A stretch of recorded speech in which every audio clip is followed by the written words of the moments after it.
Hello, intelligent beings of the etherweb. Here is something unusual, an update on postcards and Patreon rewards.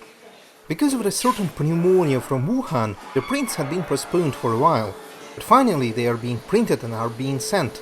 This is actually the way to an attic of a pharmaceutical plant with a print shop where those are printed. It is definitely incredible to see the travelers on the journey of light and lines continuing the support despite the postponement and all the surrounding unpleasantries. By the time this story is published, the prints had been already sent. The summer Patreon reward postcards actually have been sent a few weeks ago, and all the recent postcards with drawings feature a fully colored drawing.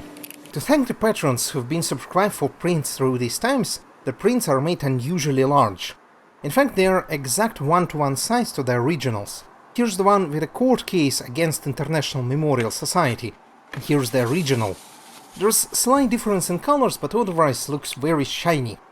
Even more adorably, the prints are packed to their original folders in which watercolor paper is sold. Here is a scene with Ilya Yashin in the front. I was actually rather proud when the printmaster recognized him as Ilya Yashin. Ooh, the irony of having this scene with me being a rejected UK visa being put into a Britannia folder. I would have been always printing everything one-to-one, but that would mean that the prints would not fit to a standard envelope. And mailing prints not as printed matter in a paper envelope, but as a package in a plastic bag, comes with a very noticeable rise in postage fees, an additional need to weigh the prints, and an additional need to write a customs declaration. The rise in postage fees is actually quite a real issue when it comes to prints, and I'm pretty sure that in 2021 I would have to disappoint all who have subscribed to prints, with changing the schedule from one print per 2 months to one print per 3 months. Ooh, great quality. 100 ruble plastic postage package disintegrated when packing the prints. Had to get another one. The rising postage fees actually surprised me when I was preparing July and August reward postcards, the ones sent as postcards. I usually check the postcards postage fees online just in case, because unlike prints, the postcards are being sent by just dropping them in the mailbox, and because it's me who is in charge of applying stamps, I better be sure. The latest check revealed that the postcards fees were raised on July the 1st. The fees were raised before, on January the 1st, and that time I recall even surprising the post office worker by telling them that. Fortunately, it's not that big of a raise for postcards, it's more of an annoyance. The raise is 2 rubles. Just to put things into perspective, it is something like 2 euro cents, 2 UK pence, 3 US cents or 4 Canadian cents. But this minuscule difference means the postcard being sent as airmail or sent not as airmail, where ships, trains and lorries. Because of that, I had to specifically go to the post office to get 2 ruble stamps in addition to the ones I've already got. But even if the raise is minuscule for postcards, it is definitely more noticeable the bigger you get. I was actually worried about May and June postcards. I thought I might have mailed them in early July, but I checked, unfortunately those were sent a couple of weeks before the new fees. Another difficulty that I've met with recently was me running out of appropriate postcards.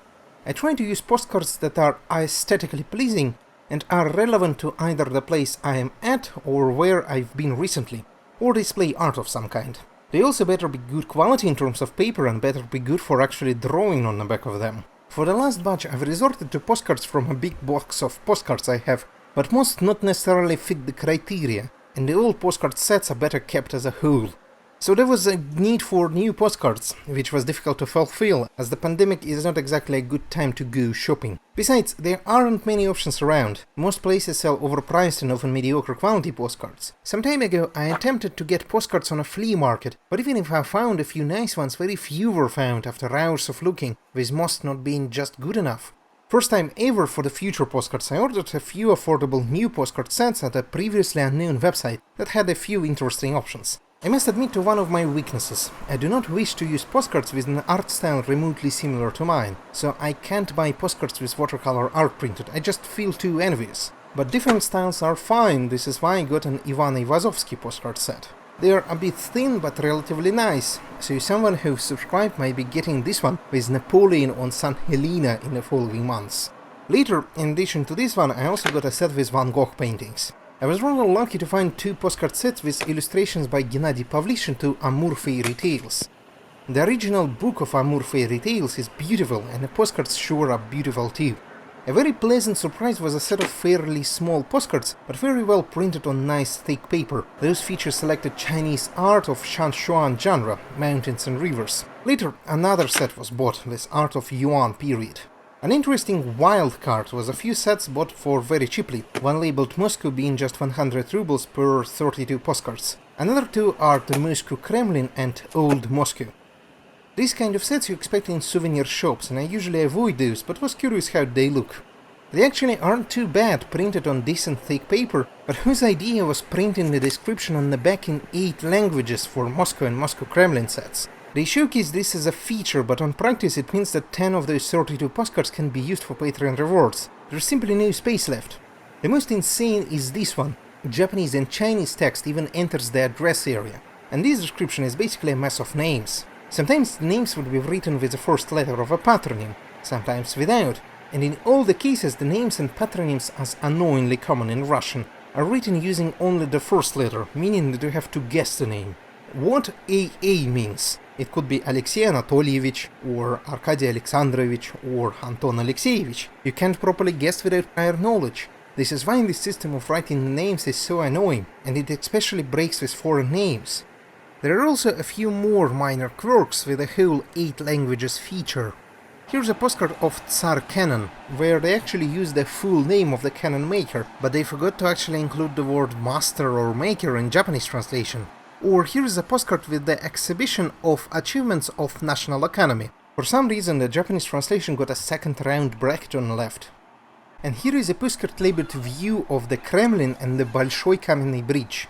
We'll let it slide that the bridge is commonly referred to as Nemtsov Bridge nowadays, since the murder of Boris Nemtsov took place on a bridge, but the Japanese text says only Moskva Kremlin no Panorama, forgetting to mention the bridge at all.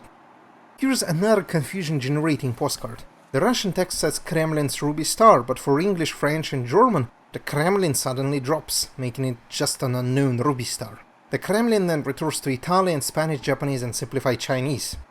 Then there's Terem Palace, a postcard that forgets to mention at all where this Terem Palace is. It's actually a part of Moscow Kremlin. And here's a postcard that's confusing on many regards. First, for some reason Japanese and Chinese are now using half-width characters. This happened on a few other postcards too, and then the postcard depicts 4 stations but without saying what those stations are. It's actually Mayakovskaya on the top left, Park Pobeda on the top right, Ploshchad Revoluции on the bottom left, and Kievskaya of the Circle Line on the bottom right. Curiously, the Moscow Kremlin set, despite being 2 years older it seems, have some of those mistakes too, but fortunately only one card is totally filled with the descriptions. The old Moscow postcard set limits the descriptions to only Russian and English, making those postcards most useful. Might start with those for September reward postcards. Raccoon hugs everyone! Remember to subscribe here, and if you haven't subscribed already, on Patreon as well.